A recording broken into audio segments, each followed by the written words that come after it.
Aragó ha estat sempre un territori de trobada de pobles i cultures. Fruit d'esta història comuna de més de 1000 anys, conviuen tres llengües: l'aragonès, el castellà i el català. Actualment, la normativa europea, estatal i autonòmica garanteixen la protecció, recuperació, ensenyament, promoció i difusió del patrimoni lingüístic d'Aragó.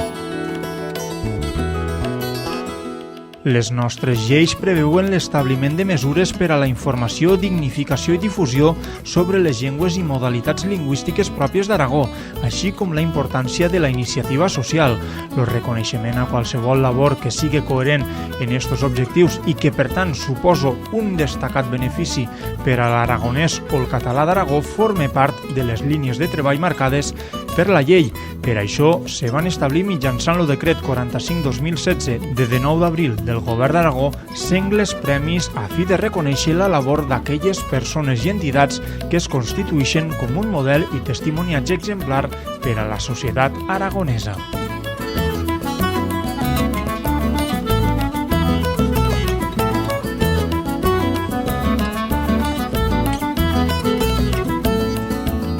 El premi destinat al català d'Aragó du el nom de Desideri Lombarte, nascut a Pena-roja l'any 1937 i mort a Barcelona l'any 1989. Lombarte va ser un dels escriptors contemporanis més importants de la literatura en català a l'Aragó. Va destacar per la seva obra poètica, en antologies com Ataullar lo món des del Molinar, però també va practicar altres gèneres com la novel·la o el teatre.